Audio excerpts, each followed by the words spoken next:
Bonjour à tous, je suis Elie Alary de 5e C. Aujourd'hui, je vais vous présenter un livre très célèbre, Harry Potter. Ce n'est quand même pas Harry Potter. Ce livre est écrit par J.K. Rowling, qui à la suite d'Harry Potter est devenue l'une des femmes les plus riches d'Angleterre. Elle est née le 31 juillet 1965 à Yath, au Royaume-Uni. Elle vient d'une famille modeste. Sa mère était technicienne en laboratoire et son père ingénieur en aéronautique. Elle a commencé à écrire à l'âge de 6 ans et s'est mise à Harry Potter lorsqu'elle en avait 25. Elle a dû attendre 1 an avant d'être éditée chez Bloomsbury. Harry, c'est le personnage principal de l'histoire. Il est extrêmement connu dans le monde de la sorcellerie pour avoir survécu à une attaque de Voldemort, le sorcier le plus puissant qui n'ait jamais existé. Ce qui n'est pas le cas de ses deux parents, qui sont tous les deux morts suite à cette attaque. Ron. Il est très peureux, pas très doué en magie, mais il est très gentil. Il vient d'une famille pauvre. Il a 2 grands frères et une petite sœur. Hermione. Elle est très douée en classe, un de ses 2 parents est un moldu. Un moldu est une personne qui n'a pas de pouvoir magique. Ils sont tous les 3 les meilleurs amis du monde. Harry Potter est un livre fantastique. Tout commence aux 4 Privet-Drive, où Harry Potter, un jeune garçon de 10 ans, vit chez son oncle et sa tante. Mais là-bas, il n'est pas très heureux. Par exemple, il doit dormir dans un placard à balai. Et il doit rester dans sa chambre quand il y a des invités et ne pas faire de bruit pour ne pas dévoiler son existence. Jusqu'au jour de ses 11 ans, où il reçoit une lettre disant qu'il est admis à Poudlard, qui est une école de magie. Harry s'y rend donc en train, par le Poudlard Express, par la voie 9/3. Pour accéder à cette voie, il faut traverser un mur pour arriver dans un monde que les moldus ne peuvent pas atteindre. Dans le train, il va faire la connaissance de Ron et d'Hermione. Une fois arrivé à Poudlard, les élèves sont accueillis par Dumbledore, le directeur de l'école. Ensuite, un chapeau magique, le Choixpeau, va choisir une maison adaptée pour chaque élève. Il y en a 4. Gryffondor, Serpentard, Cerf-d'Aigle et Poussoufle. Gryffondor est connu pour accueillir les élèves courageux, audacieux et déterminés. Serpentard les élèves intelligents, ambitieux et rusés. Quant à Cerf-d'Aigle, ce sont des élèves créatifs, curieux et originaux. Et Poussoufle accueille les élèves persévérants, loyaux et modestes. Harry va être désigné à Gryffondor, tout comme Ron et Hermione.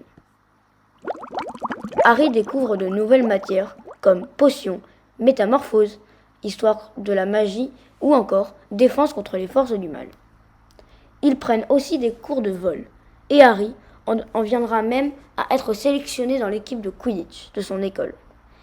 Le Quidditch est un sport qui se joue sur un balai volant où il y a 2 équipes de 7 joueurs qui s'affrontent. Le jeu consiste à se passer une balle, le soif, pour la lancer dans le cerceau inverse et marquer ainsi le plus de points. Pour avoir une victoire directe, il faut attraper le vif d'or. Le vif d'or est une petite balle dorée qui peut apparaître à n'importe quel moment du jeu. Elle se déplace extrêmement vite grâce à ses ailes et elle est donc très compliquée à attraper. C'est d'ailleurs le rôle d'Harry, l'attrapeur. Mais quelques temps plus tard, Hermione découvre dans un livre l'existence d'une pierre, la pierre philosophale. Cette pierre permettra à son possesseur de devenir riche et immortel. Et le professeur Quirrell, un professeur de l'école qui a enseigné l'étude des moldus et les défenses contre les forces du mal, veut s'emparer de cette pierre. Mais Harry et ses amis vont tout faire pour l'en empêcher. Pour s'emparer de cette pierre, il faut passer par une pièce gardée par un chien à 3 têtes, qui se nomme Touffu, et rencontrer de multiples épreuves. Harry va donc réussir à empêcher le professeur Quirrell de prendre la pierre. Alors le passage que je vais vous lire aujourd'hui, c'est le premier cours de vol de Harry Potter avant qu'il soit admis dans l'équipe de Quidditch. À 3h30, cet après-midi-là, les élèves de Gryffondor sortirent dans le parc pour se rendre sur le lieu de leur première leçon de vol. Le ciel était clair et les vastes pelouses ondulaient sous les faibles brises. Le terrain se trouvait à côté opposé de la forêt interdite, dont on voyait les arbres inquiétants se balançant au loin. Les Serpentards étaient déjà là, ainsi qu'une vingtaine de balais soigneusement alignés sur le sol. Harry avait entendu Fred et George se plaindre de la qualité des balais de l'école, qui se mettaient à vibrer quand on volait trop haut ou qui tiraient un peu trop à gauche. Madame Bibine, la professeure de vol, arriva bientôt. Elle avait les cheveux courts et gris, et des yeux jaunes comme ceux d'un faucon. « Alors, qu'est-ce que vous vous attendez » aboya-t-elle. « Mettez-vous chacun devant un balai. Allez, dépêchez-vous !» Harry jeta un coup d'œil à son balai. Il était vieux et pas en très bon état. « Tendez la main droite au-dessus du balai » ordonna Madame Bibine, « et dites « Debout !»« Debout !» cria les élèves de l'unisson. Le balai de Harry lui sauta aussitôt dans la main. Mais ce fut l'un des rares à le faire. Celui d'Hermione fit simplement un tour sur lui-même. Et celui de Neville ne bougea pas. Les balais étaient peut-être comme les chevaux, songea Harry. Quand on avait peur, il le sentait. Et le tremblement dans la voix de Neville indiquait clairement qu'il aurait préféré garder les 2 pieds sur terre.